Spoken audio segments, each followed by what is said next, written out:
sertaiku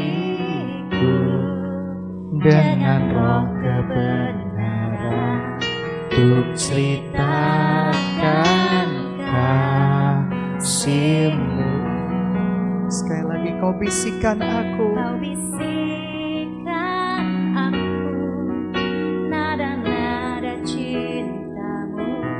Kau lukiskan aku di telapak tangan-Mu. Kau sertaiku dengan roh kebenaran untuk ceritakan kasih-Mu. mari kita bakal firman Tuhan di dalam Kejadian 6. Kita mau baca bersama-sama hari ini. Kejadian 6. Kejadian 6 ayat yang pertama. Hari ini berbicara tentang bahtera. Mari kita buka kebenaran firman Tuhan tentang tujuan Tuhan di dalam kehidupan kita. Kita buka firman Tuhan di dalam Kejadian 6. Kejadian 6 ayat yang pertama. Ketika manusia itu bertambah banyak jumlahnya di muka bumi, dan bagi mereka lahir anak-anak perempuan, maka anak-anak Allah melihat bahwa anak-anak perempuan manusia itu cantik-cantik. Lalu mereka mengambil istri dari antara perempuan-perempuan itu, siapa saja yang disukai mereka. Berfirmanlah Tuhan, Rohku tidak akan selama-lamanya tinggal di dalam manusia, karena manusia itu adalah daging, tetapi umurnya akan 120 tahun saja. Pada waktu itu orang-orang raksasa ada di bumi, dan juga pada waktu sesudahnya ketika anak-anak menghampiri anak-anak perempuan manusia, dan perempuan-perempuan itu melahirkan anak bagi mereka. Inilah orang-orang yang gagah perkasa di zaman purbakala, orang-orang yang kenamaan. Ketika dilihat Tuhan bahwa kejahatan manusia besar di muka bumi ini, dan bahwa segala kecenderungan hatinya selalu membuahkan kejahatan semata-mata, maka menyesallah Tuhan bahwa Ia telah menjadikan manusia di bumi, dan hal ini memilukan hatinya. Berfirmanlah Tuhan, Aku akan menghapuskan manusia yang telah kuciptakan itu dari muka bumi, baik manusia maupun hewan, binatang-binatang melata, dan burung-burung di udara, sebab aku menyesal bahwa aku telah menjadikan mereka. Tetapi Nuh mendapatkan kasih karunia di mata Tuhan. Nuh mendapatkan kasih karunia di mata Tuhan. Mari kita pelajari siapa orang yang mendapat kasih karunia di mata Tuhan. Inilah riwayat Nuh. Nuh adalah seorang yang benar dan tidak bercela di antara orang-orang sejamannya. Dan Nuh hidup bergaul dengan Allah. Nuh memperanakan 3 orang laki-laki, Sem, Ham, Yafet. Adapun bumi itu telah rusak di hadapan Allah dan penuh dengan kekerasan. Allah menilik bumi itu dan sungguh rusak benar, sebab semua manusia menjalankan hidup yang rusak di bumi. Berfirmanlah Allah kepada Nuh, Aku telah memutuskan untuk mengakhiri hidup segala makhluk, sebab bumi telah penuh dengan kekerasan oleh mereka, dan aku akan memusnahkan mereka bersama-sama dengan bumi. Buatlah bagimu sebuah bahtera dari kayu gofir. Bahtera itu harus kau buat berpetak-petak, dan haruslah kau tutup dengan pakal dari luar dan dalam. Beginilah engkau membuat bahtera itu 300 hasta panjangnya, 50 hasta lebarnya, dan 30 hasta tingginya. Buatlah pada bahtera itu dan selesaikan bahtera itu sampai sehasta dari atas, dan pasanglah pintunya pada lambungnya. Buatlah bahtera itu bertingkat dari tengah dan atas, sebab sesungguhnya aku akan mendatangkan air bah yang meliputi bumi untuk memusnahkan segala yang hidup dan bernyawa di kolong langit. Dan segala yang ada di bumi akan mati binasa. Tetapi dengan engkau, aku akan mengadakan perjanjianku, dan engkau akan masuk ke dalam bahtera itu.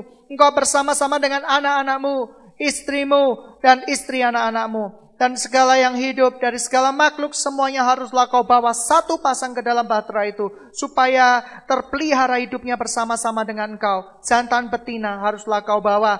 Dari segala jenis burung, dari segala jenis hewan, dari segala jenis binatang melata di muka bumi. Dari semuanya itu harus datang satu pasang kepadamu, supaya terpelihara hidupnya. Dan kau bawalah bagimu segala apa yang dapat dimakan. Kumpulkanlah itu menjadi makanan bagimu dan bagi mereka. Lalu lu melakukan semuanya itu tepat seperti yang diperintahkan Allah, dengan demikian dilakukannya. Mengapa Tuhan memutuskan untuk membinasakan manusia? Karena tujuan hidup manusia di zaman Nuh, mereka begitu menyimpang dari kodrat ilahi yang dikatakan di dalam 2 Petrus. Mereka menyimpang dari rencana Allah, skenario Allah. Mereka yang pertama memiliki roh kekerasan. Mereka semuanya memiliki segala sesuatu yang tidak layak di pandangan Tuhan. Yang kedua, mereka memiliki roh kenajisan. Segala sesuatu yang diingini harus didapat. Mereka tidak perlu bertanya-tanya kepada Tuhan lagi. Mereka melakukan atas dasar kedagingan.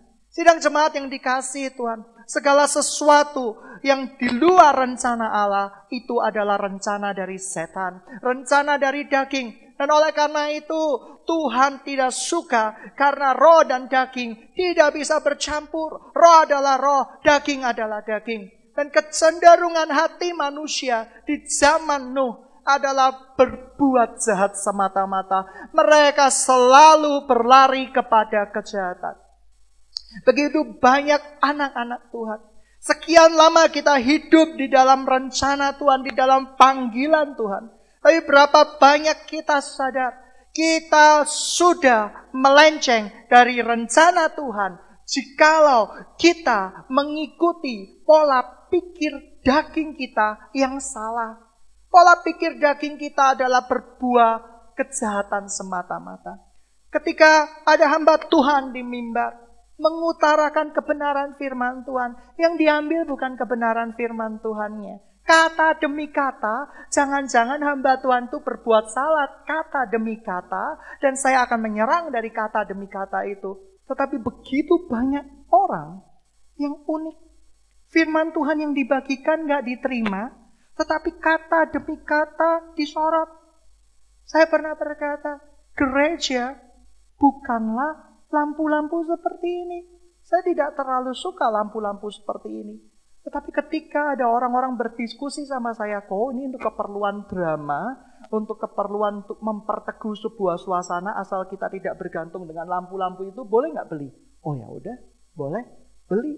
Itu pun jangan-jangan disorot. Kita ini hidup di dalam sebuah apa? Sebuah kekacauan pikiran, kekacauan rohani untuk menyerang satu sama lain, untuk memperteguh bahwa diri kita adalah yang paling benar. Ini cilaka luar biasa. Karena apa? Di zaman Nuh demikian. Zaman Nuh, laki-laki ngambil laki-laki, gak apa-apa. Di zaman Nuh, perempuan dengan perempuan, tidak apa-apa. Ini adalah kodrat saya mau kasih tahu. Jikalau engkau suka dengan sesama jenis, pasti ada iblis di dalamnya. Ada roh jahat di dalamnya. Untuk mengikat engkau bertahun-tahun. Dan engkau tidak pernah mau lepas. Mengapa? Karena engkau tidak mengikuti kodrat ilahi. Engkau mengikuti bisikan daging. Saya mau kasih tahu. Kita berpuasa sukar enggak? Susahnya setengah mati. Kalau berpuasa, kita kira-kira tinggal di sebuah desa terpencil, tidak ada makanan, akan mudah. Tapi kalau kita berpuasa, ada warung-warung, ada pentol, ada segala sesuatu yang ada di sekitar Ubaya, gitu ya, seperti itu. Di sekitar Petra, di sekitar kampus-kampus yang lain, biasanya makanan favorit itu apa? Pentol. Rasanya tergoda, rasanya tidak bisa menahan diri. Akhirnya kita makan. Nah, kalau kita mengikuti keinginan mulut, keinginan daging, saya percaya kita nggak akan pernah bisa mengikuti keinginan roh kita. Tuhan mau kita mengambil kodrat ilahi kita sebagai anak-anak Tuhan. Usir iblis itu. Apa yang membuat engkau akan dibinasakan Tuhan? Seperti manusia di zaman Nuh. Adalah 3 jenis roh yang akan dibinasakan Tuhan. Roh hedonisme. Pikiranmu semata-mata adalah duit. Pikiranmu semata-mata adalah bekerja. Pikiranmu semata-mata adalah berkat, berkat, dan berkat. Jangan salah. Berkat itu tidak salah. Tapi tujuan dari berkat itu Tuhan yang tahu. Jikalau kita mengumpulkan mamon untuk daging kita, sebenarnya kita sudah jahat di mata Tuhan. Karena kita tidak membawa mamon itu waktu meninggal dunia. Tetapi begitu banyak khotbah yang berbicara, jangan terikat mamon, tapi kita masih terikat mamon. Yang kedua, roh semau gue. Ya, ini kan momen seumur hidup sekali. Wah, hati-hati loh. Kita sering kali mengatakan momen seumur hidup sekali. Ini kan wedding, momen seumur hidup sekali. Ya, kalau bisa saya keluarkan semua yang kita punya. Karena ini seumur hidup sekali. Ya, seumur hidup sekali. Kita diubah ya, di Petra, di Universitas Untak, di UKDC, di mana seumur hidup sekali. Kalau gitu kita bisa senang-senang. Mumpung masih universitas. Teman-teman, setiap hari ya seumur hidup sekali. Saya mau tanya, hari kemarin seumur hidupmu sekali nggak? Sekali. Seminggu yang lalu seumur hidup sekali nggak? Seumur hidup sekali. Kita jangan menggunakan bahasa-bahasa itu untuk menyenangkan daging kita. Karena apa? Kecenderungan hati kita ketika kita memuaskan daging kita, maka kita akan merasa bahwa Tuhan senang dengan tindakan-tindakan kita. Padahal Tuhan tidak pernah senang dengan tindakan-tindakan kita. Roh dengan daging itu berbeda. Roh penurut, daging lemah. Kodrat ilahi kita yaitu mengikuti tuntunan roh, bukan tuntunan daging. Berapa banyak orang menghambur-hamburkan uang? Tidak salah sih. Ya, kamu seumur hidup sekali ngerayain ulang tahunmu yang ke-20 tahun, ya jelas. Tapi bolak-balik senjatanya seumur hidup sekali. Akibat senjata seumur hidup sekali ini, manusia di zaman Nuh dimusnahkan sama Tuhan. Mereka merasa tidak perlu tuntunan Tuhan. Mereka merasa bisa independen. Di sebuah penelitian, Alkitab ini luar biasa ya dan amin. Alkitab tidak pernah salah. Alkitab tidak pernah berdusta. Di kitab-kitab lain diterjemahkan bahwa kapal Nabi Nuh yaitu singgah di sebuah bukit. Saya nggak bisa cerita bukitnya apa, nanti pasti tahu. Tapi ini kapal Nabi Nuh mendarat di pegunungan Ararat, Turki. Dan sudah ada buktinya. Bahwa kejadian banjir yang meliputi seluruh bumi itu pernah terjadi. Dan peringatan Tuhan atas manusia itu sungguh sudah dilaksanakan. Sidang jemaat yang dikasihi Tuhan.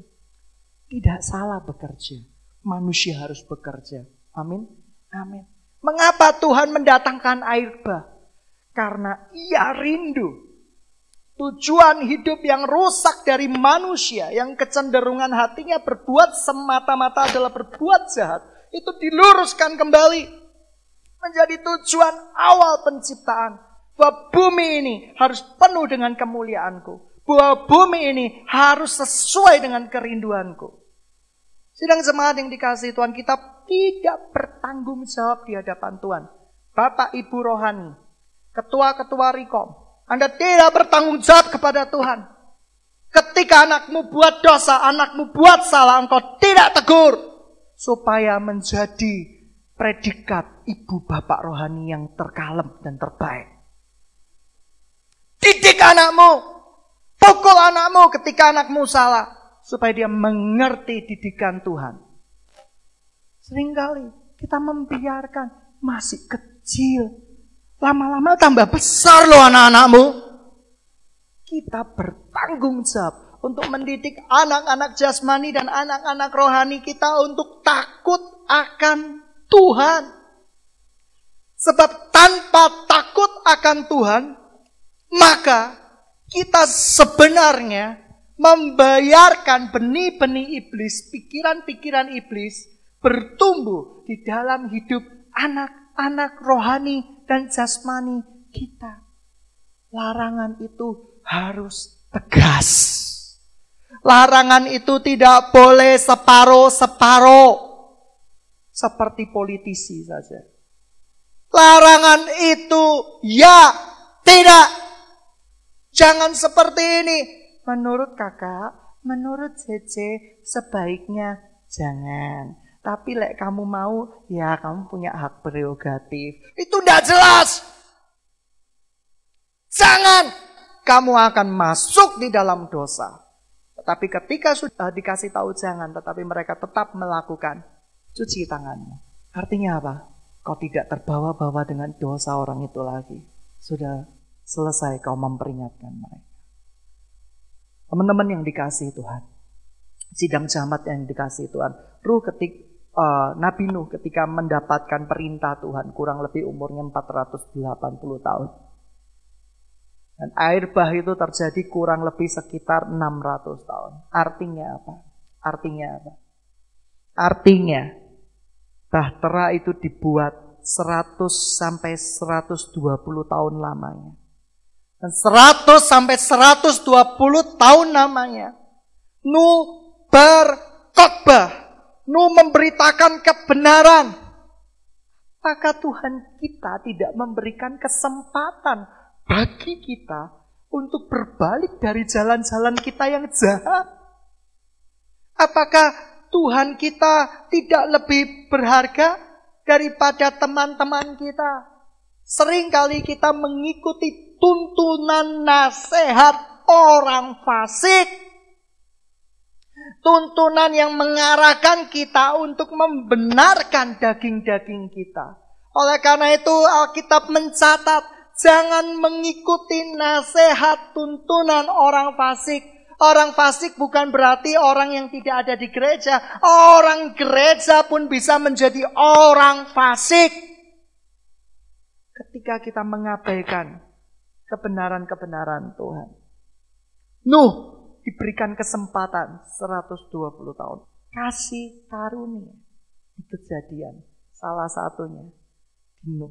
Kata pertama grace itu tercatat di kitab Nuh. Kasih karunia.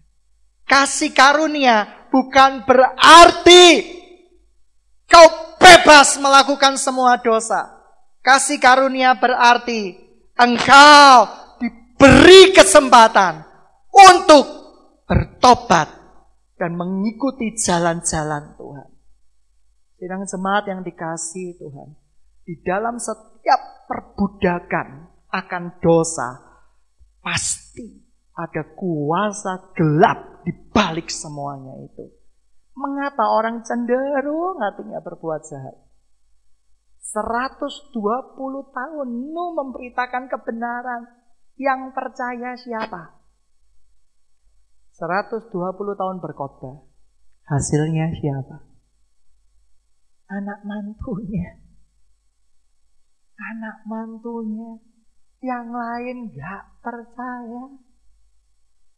Anda tidak perlu dipercaya orang ketika mendapat pesan dari Tuhan. Anda cukup mengabarkannya. Jikalau mereka mau berterima, puji Tuhan. Mereka tidak mau terima, ya puji Tuhan. Anda tidak perlu menjadi kecil hati ketika rekom Anda dari dulu, sekarang, dan jangan sampai selama-lamanya. Itu aja. Kalian sudah berbuat, kalian sudah berkhotbah, kalian sudah beritakan Injil ke mal-mal, gitu ya. Kalian bawa traktat sampai segunung, makan-makan, traktatnya lupa dibagi. Kalian sudah lakukan semuanya itu. Tiap-tiap minggu ke mal-mal, untuk memberitakan Injil damai sejahtera. Kalian berencana doa keliling di mal-mal karena kehausan, masuk di stand kopi, kita masuk di dalam sebuah stand dan akhirnya mal-mal ditutup, kita lupa doa keliling. Kalian sudah berbuat segala sesuatunya untuk Tuhan. Ini kalimat sindiran, gitu ya, seperti itu. Kebangetan kalau nggak tahu, gitu ya. Kita suka dengan hal-hal itu. Ketika kalian sudah melakukan yang gila-gilaan, tetapi hasilnya nol, jangan kecil hati. Kenapa? Karena kebenaran tidak harus disukai oleh banyak orang. Kebenaran itu ya dan amin. Saya bicara kebenaran, you nggak mungkin bisa langsung suka sama saya. Mungkin kau berkata, pendeta kok kayak gitu, hamba Tuhan kok kayak gitu ngomongnya. Mungkin Anda berkata kepada saya, Tuhan itu kan penuh dengan belas kasihan. Mungkin Anda berkata pada saya, gak seharusnya itu. Saya berkata, ketika saya dapat sesuatu dari Tuhan, dan itu sesuai dengan firman Tuhan, saya tidak butuh didukung. Saya hanya butuh menceritakan. Anda mau terima, puji Tuhan. Anda tidak mau terima, puji Tuhan juga. Mengapa? Di akhir zaman ini, banyak orang yang melenceng dari tujuan hidup Tuhan. Setelah kuliah adalah masa-masa peperangan yang terbesar di Anda. Biasanya, orang yang takut, mereka berdoa, Tuhan, apa yang harus saya lakukan? Melanjutkan S2. Itu penundaan sementara, tidak salah kalau itu suara Tuhan. Tiba-tiba Tuhan berkata, lanjutkan S3. Kamu lanjutkan S3. Gak pernah mau masuk di dalam dunia peperangan sebenarnya. Ya mungkin itu suara Tuhan, tidak apa-apa. Tapi kalau sampai kamu dengar, lanjutkan S4. Kamu cari-cari sendiri itu. Karena kamu takut untuk menghadapi realita yang ada di muka bumi ini. Teman-teman yang dikasihi Tuhan, suara Tuhan itu ya dan amin. Suara Tuhan itu tidak harus menyenangkan daging kamu. Dan malah tidak menyenangkan daging memang. Suara Tuhan itu keras. Didikan Tuhan itu keras. Tetapi kekerasan didikan Tuhan itu tanda kasih sayang Tuhan. Apakah Anda termasuk orang-orang di zaman Nabi Nuh? Hati-hati loh. Bahtera terakhirnya Tuhan sebentar lagi sudah akan siap. Bahtera terakhir di akhir zaman bukan bahtera yang terbuat dari kayu gofir. Kita pengkhotbah masa kini. Mungkin kebiasaan berkhotbah dengan Android. Apa ya tema khotbah hari ini? Cari di Android. Saya rindu kita menjadi kebenaran yang indah di hadapan Tuhan. Kayu gofir. Kalian cari di Wikipedia, nggak bakal ada. Paling terjemahannya yang mula-mula ada. Kayu gofir itu sejenis pohon-pohonan yang tumbuh di masa itu. Tetapi tidak para ahli yang mengatakan itu sebenarnya diambil dari Pulau Jawa. Ya, itu namanya kayu jati. Ya, kayu jati, sejenis kayu jati gitu ya, seperti itu. Memang kayu jati itu adalah kayu yang terbaik. Ketika Anda hujan, gitu ya, genteng rumah bocor, kayu jati itu tidak mudah lapuk. Mungkin sejenis itu. Tetapi namanya kayu jati tidak, Alkitab mengatakan itu kayu gofir. Ya. Kayu gofir itu hanya tercatat sekali di Alkitab dan terakhir. Saya tidak tahu apakah Tuhan memberikan benih dari sorga supaya kayu itu kalau dipikir-pikir, air bah menyelimuti seluruh bumi. Dengan kayu-kayu meranti, kayu kamper, saya percaya Nabi Nuh dan seluruh ada di dalamnya pasti akan gelam. Kenapa? Karena ini air bah yang sangat besar. Dan dia membuat bahtera yang sangat besar. Kira-kira lebarnya 22,5 meter. Panjangnya berapa? Kurang lebihnya 133,3547 meter. Kalau hafalan saya salah maaf, gitu ya, seperti itu. Tapi kurang lebih itu gede banget, ya, lebih gede dari sini. Ini panjangnya kurang lebih 16 meter. Berarti masih agak sanaan bahteranya ya, seperti itu. Ini dari sini ke sini itu 30 meter. Enggak, ini kalikan 30 meter kalikan 5 kalinya. Gede enggak? Gede. Dan dibuat tingkat 3. Mesanin gitu ya. Dibuat mesanin, ini buat tidurnya bebek, ini buat tidurnya onta, ini buat tidurnya Nabi Nuh gitu ya. Tapi di bahtera terakhirnya Tuhan ini, di akhir zaman ini, sidang jemaat yang dikasihi Tuhan, Tuhan akan mengumpulkan orang-orang yang takut akan Tuhan, yang hidupnya diserahkan di dalam kedaulatan Tuhan. Karena bahtera terakhir ini sedang dipersiapkan Tuhan, dan tidak lama lagi akan selesai. Loh, kapal Nabi Nuh butuh 120 tahun. Pasti sudah mati lah. Gak usah pikirin lah, gak usah takutin. Karena umur manusia pada waktu itu berapa tahun? Bisa sampai 1000 tahun. Ya, 1000 tahun. 1000 tahun sekarang rata-rata umur manusia berapa? 100 tahun misalnya. Teman-teman yang dikasihi Tuhan, lalu apa kehendak Tuhan di dalam kehidupan kita? Kita sudah tahu yang dibinasakan Tuhan itu siapa? Orang yang kecenderungan hatinya berbuat jahat. Roh hedonisme, roh mamon. Roh mamon itu sudah sahabat karibnya hedonisme. Saya jadikan satu, roh mamon dan hedonisme. Roh kecenderungan hati yang semata-mata berbuat jahat. Dan yang terakhir gitu ya, roh yang tidak takut sama sekali akan Tuhan. Nabi Nuh ditertawakan. Mungkin mereka tertawanya sampai berguling-guling. Ini orang gila dari mana yang mendirikan bahtera ini? Tidak mungkin. Karena memang teman-teman, ketika di bahtera itu diselidiki, mereka sempat memfoto masuk ya. Mereka mengambil serpian-serpian, ternyata di zaman Nabi Nuh itu semuanya sudah modern. Bahkan di penemuan terbaru ditemukan di kapalnya Nabi Nuh itu ada baterai. Keren gak? Itu teknologi udah berkembang dengan luar biasa. Jadi jangan bayangkan, kalau Anda bayangkan Nabi Nuh itu dengan palu gitu ya, seperti itu. Enggak. Tuhan sudah memberikan teknologi di zaman itu. Karena kepandaian manusia meningkat dengan cepat. Di saat itu Tuhan memusnahkan semuanya. Di zaman-zaman pahlawan yang gagah perkasa, mereka sudah punya keahlian membuat perisai yang tahan dengan benda-benda tajam. Itu keahlian yang luar biasa. Mereka punya seni berperang yang luar biasa. Kalau kamu mau tahu beratnya perisai itu berapa? Itu ratusan kilo, tapi bisa diangkat. Itu seni berperang yang luar biasa. Pengetahuan yang luar biasa. Tapi ingat, mereka merasa dengan pengetahuan yang ada bisa menyelamatkan mereka. Bahkan beberapa orang dari narasumber yang tidak perlu dipercaya, tapi bisa Anda perdengarkan. Di zaman dahulu itu, ketika Nabi Nuh, kedokteran berkembang dengan pesat. Karena apa? Karena umurnya mereka lama-lama. Masuk akal juga. Mereka sudah mengerti yang namanya teknologi, tapi itu semuanya dimusnahkan oleh Tuhan. Terbukti di artefak-artefak kuno. Itu ditemukan apa? Ditemukan ada jam. Padahal jam itu ditemukan pada tahun berapa ayo?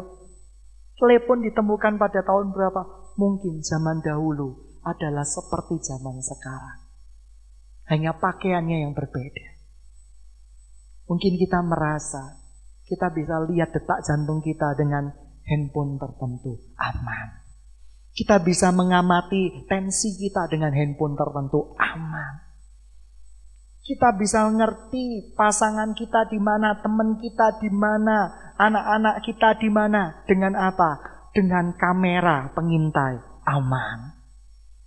Tapi itu membuat kita lupa bahwa ada satu oknum yang jauh lebih tinggi dari semua teknologi yang ada, yaitu Tuhan. Dan firman-Nya ya dan amin. Dia akan datang kembali bukan sebagai juru selamat. Dia akan datang kembali menjadi hakim atas kita semua. Memisahkan antara gandum dengan ilalang. Memisahkan antara kambing dengan domba. Memisahkan dari orang yang takut akan Tuhan dengan orang yang tidak takut akan Tuhan sama sekali. Kita mulai lanjut sekarang. Siapa orang-orang yang bakal diselamatkan di dalam bahtera di akhir zaman? Yang pertama, orang-orang yang hidupnya diberikan kepada Tuhan. Ini tidak mudah. Orang-orang Kristen yang gampangan. Saya yakin, saya percaya dia akan terlewat dari bahteranya Tuhan yang terakhir. Karena kecenderungan hatinya dikasih firman Tuhan seminggu, mental. Dikasih firman Tuhan seminggu lagi, masuk seminggu, besoknya mental lagi. Kecenderungan hatinya bukan mengikuti kodrat ilahi, tetapi kejahatan semata-mata. Sesuatu yang berbau dunia semata-mata. Susah diberitahu, susah dinasehati. Pikiran dan perasaannya sudah dibutakan oleh ilahnya sendiri. Dan siapakah ilahnya sendiri? Pikirannya. Ia merasa pikirannya paling benar. Apa yang saya lakukan, ya itu yang terbenar. Hati-hati, engkau sudah masuk di dalam roh kecenderungan hatimu yang semata-mata berbuat jahat. Hidup ini sementara. Saya harap bahtera yang terakhir adalah sebuah awal titik balik dari kesadaranmu akan sebuah kehidupan. Ketika air bah datang, muncul air bah datang tuh mata-mata air. Mungkin diperkirakan tuh tsunami besar-besaran. Dan hujan tidak berhenti-berhenti. Kamu bayangin aja deh. Surabaya, 1 jam hujan gak berhenti-berhenti. Kos-kosan itu sudah seperti ini. Ya. Jakarta, 2 jam gak berhenti-berhenti. Tanggul jebol. Saya mau perkirakan. Kalau hujan deras 40 hari, 40 malam tidak berhenti-berhenti dengan tsunami, dengan segala macam bencana alam. Kira-kira kamu mau jadi apa? Kamu berenang yang handal? Oh, aku jago renang kok. Aku punya teknik menghindari renang kalau tsunami. Gitu ya, mobil kamu berenang kejar-kejaran dengan mobil, kira-kira menang mana kamu? Mobil itu berat, di bawah arus tuh tekanannya jauh lebih cepat. Prak, pasti mati kita. Amin. Oh, aku punya teknologi yang terbaru kok. Aku akan naik di drone. Gak kuat ngangkat kamu, gitu ya. Oh, aku punya teknologi yang terbaik kok. Aku akan naik helikopter, kesambar petir, helikopternya jatuh. Nuh, mau apa kamu? Gitu ya. Semua orang berpikiran seperti itu. Apakah di zaman Nabi Nuh tidak ada perahu-perahu? Saya percaya di zaman Nabi Nuh ada perahu-perahu. Mereka mengatakan bahwa perahuku ini sudah aman. Gede, ada layarnya buat mancing. Ini nikmat sekali. Tapi perahu yang menyelamatkan tidak mesti perahu yang menyenangkan. Perahu yang menyelamatkan hidup Anda di terakhir zaman ini adalah tuntunan Tuhan. Hidup menurut roh. Kamu boleh diberkati. Amin. Tidak ada yang salah dengan berkat. Tapi berkatmu untuk siapa? Teman-teman, 2 Petrus mengatakan, yang diselamatin Tuhan itu siapa? Orang-orang yang mengikuti kodrat ilahi. Sehingga ia tidak kedagingan lagi. Hati-hati. Kita harus ikut kodratnya Tuhan. Kodratnya Tuhan itu apa? Hidupmu itu diserahkan kepada Tuhan. Setelah diserahkan Tuhan itu apa? Minta pimpinan roh. Pimpinan roh itu artinya apa? Nuh, bergaul karib dengan Tuhan. Dekat sama Tuhan. Bukankah ada tertulis bahwa ketika engkau dekat dengan Tuhan, maka perjanjian Tuhan akan diceritakan kepadamu. Teman-teman yang dikasihi Tuhan, bahtera terakhir sedang dibangun. Beberapa hamba Tuhan, beberapa waktu yang lalu, Saya pernah mimpi, saya memang sering dapat mimpi. Bahteranya besar, bukan bahtera Nabi Nuh. Ini bahtera yang terbuat dari emas, perak. Mengkilat sekali. Dan itu besar sekali, lebih besar dari kapal Nabi Nuh. Dan bahtera itu sedang dibuat. Siapa yang membuat? Saya kaget. Yang membuat adalah orang-orang yang diutus Tuhan untuk menceritakan kebenaran Tuhan. Kedatangan Tuhan tidak akan tertangguh lagi. Di dalam mimpi saya, bahtera itu lapisannya emas, mengkilat seperti keperak-perak. Besar sekali. Itu sedang dibuat oleh orang-orang percaya di banyak belahan muka bumi ini. Dan mereka, sekali lagi, mereka sedang akan menyelesaikannya. Kita sedang ikut ambil bagian di dalam pembuatan bahtera. Kita menceritakan kebenaran. Ini saat-saat terakhir. Kamu yang masih khawatir apa yang kamu makan, minum, pakai, jangan pernah khawatir. Tuhan pasti pelihara kamu. Pimpinan Tuhan itu sempurna. Percaya sama Tuhan. Jangan ikuti kecenderungan hatimu yang berbuat jahat. Amin. Jangan ikuti kata dunia. Dunia sedang berusaha menarik kita. Dunia sedang berusaha untuk menarik kita. Dengan apa? Dengan begitu banyak bujuk rayu. Dan bahtera terakhir, saya tutup. Itu sudah akan diselesaikan. Saya kaget. Ada 2 senior saya di SMS. Ketika saya pernah dapat vision ya teman-teman. Jam hologram. Orang bisa berkomunikasi, itu sudah jadi kenyataan. Nantinya, di tempat-tempat pemakaman, saya review lagi. Kamu bisa mengenang kakek kamu dengan tombol. Tit! Kakek kamu datang sebagai manusia hologram. Salaman sama kamu, cipika-cipiki sama kamu. Diprogram di sana. Kepintaran manusia sudah di luar batas. Dan sebentar lagi akan dikeluarkan penemuan obat AIDS, obat HIV. Semakin membuat manusia merasa pandai, pintar. Tapi detik-detik itu, bahtera itu sudah tahap akhir dari penyelesaian. Ia memanggil umatnya sekali lagi sebelum terlambat. Dan setelah itu, mungkin bumi dengan semua unsur-unsurnya akan lenyap. Saya bilang sama anak-anak saya, doa. Setiap kali nganterin ke sekolah, doa. Tuhan mau datang. Kalau Tuhan mau datang, kita harus bersiap-siap. Amin. Amin. Saya merasakan kuat sekali. Orang-orang yang berdoa itu sampai merintih.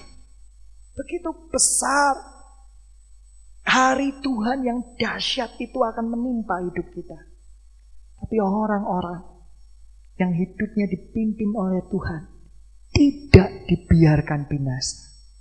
Ia akan masuk di dalam sebuah bahtera besar di akhir zaman untuk memperoleh kehidupan yang kekal. Amin. Amin.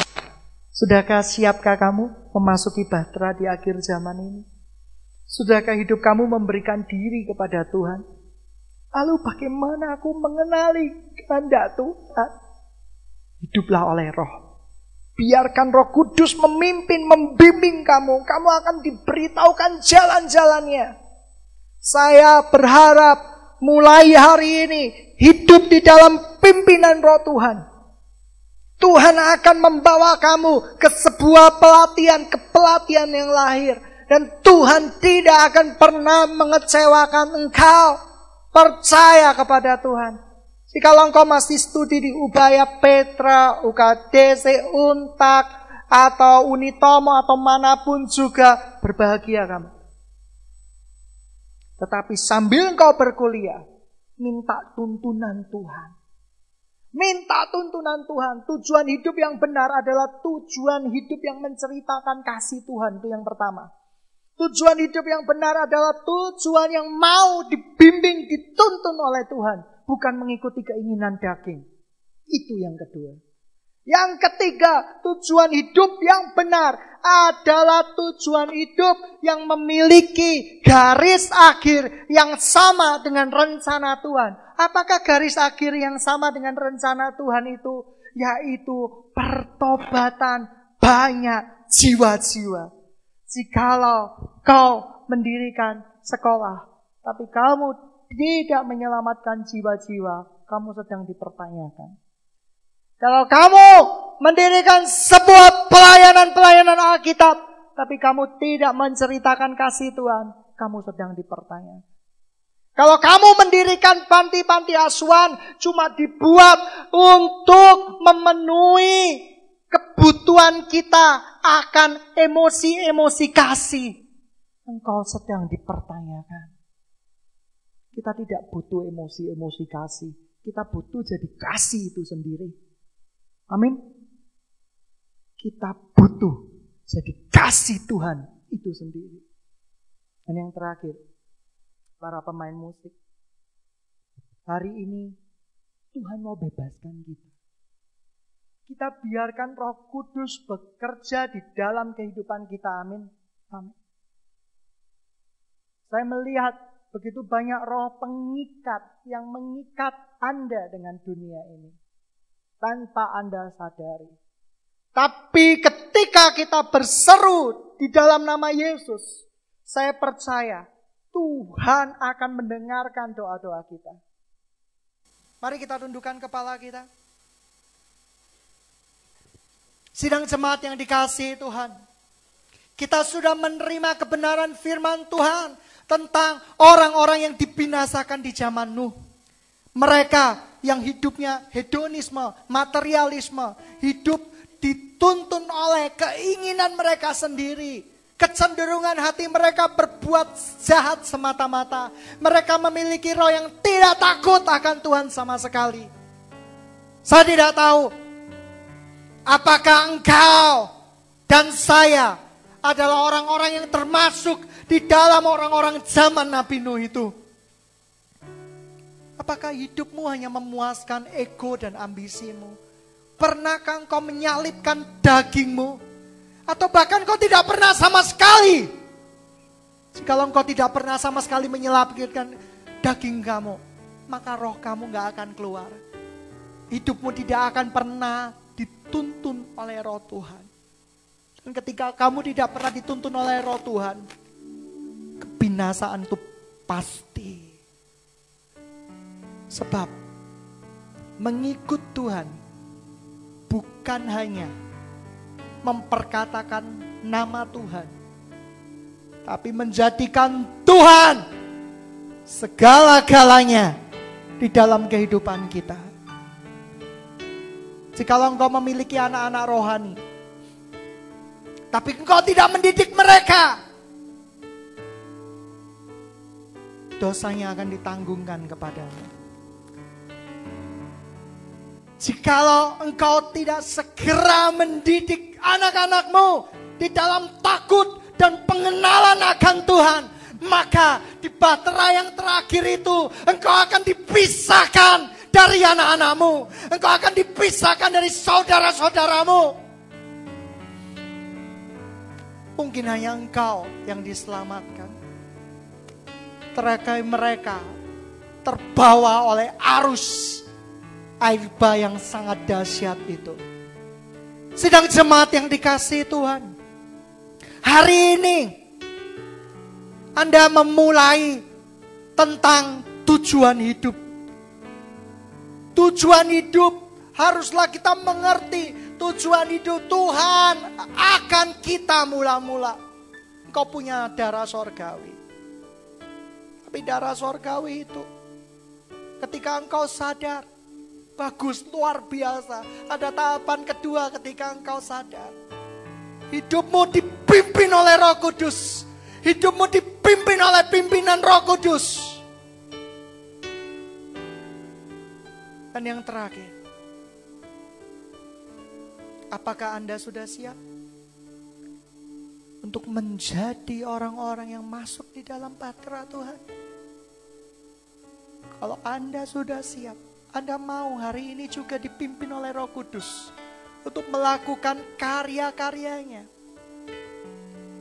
Anda gak usah maju, Anda cukup punya keberanian untuk berdiri di tempatmu, mengangkat tanganmu. Aku mau dipimpin oleh Roh Tuhan sekarang. Aku mau masuk di dalam bagian bahtera Tuhan sekarang. Saya persilahkan Anda berdiri sekarang, mengangkat tangan bersama-sama. Kita berdoa bersama-sama. Yesus itu luar biasa. Dia memanggilmu karena dia mengasihimu. Saya berharap hari ini gereja CMC mendapat kasih karunia di mata Tuhan. Kamu gak usah pedulikan kiri kanan. Kamu berkhotbah, kamu ceritakan kebenaran. Dan kebenaran itu tidak harus orang-orang suka dengan Anda dan mengikuti Anda. Tapi kebenaran itu akan memerdekakan, membuat kita memiliki jaminan hidup yang kekal. Berdoa buat anak-anak rohanimu. Berdoa buat anak-anak jasmanimu. Berdoa buat saudara-saudaramu. Berdoa buat orang tuamu. Supaya bisa masuk di dalam bahtera di akhir zaman. Ketika bahtera di akhir zaman itu sudah diselesaikan, tidak ada waktu lagi. Jutaan orang akan mengambang menjadi mayat. Mereka terbawa dalam arus bahtera. Dan orang-orang itu mungkin saudaramu, mungkin temanmu, mungkin orang tuamu, dan mungkin anak-anakmu. Berjaga-jaga. Didik mereka dengan roh takut akan Tuhan.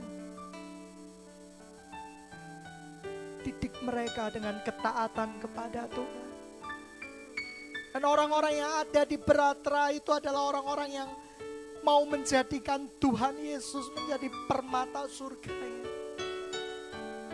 Yang mau menjadikan Tuhan Yesus lebih dari segala-galanya. Bukan cuma tokoh panutan, tetapi Tuhan. Tuhan yang berkuasa atas segala kehidupan kita. Orang-orang yang mau gila-gilaan buat Tuhan. Orang-orang yang mau radikal buat Tuhan. Orang-orang yang mau menyerahkan semuanya buat Tuhan. Dan hari-hari itu akan datang. Tuhan akan melihat hati kita. Tuhan akan melihat hati kita. Apakah Tuhan Yesus lebih berharga dari semua yang kau miliki di muka bumi ini? Apakah Tuhan lebih berharga dari segala-galanya? Dan jikalau engkau mau mengatakan Tuhan, Engkau lebih dari segala-galanya, kita angkat tangan bersama-sama. Kita berdoa di hadapan Tuhan Yesus.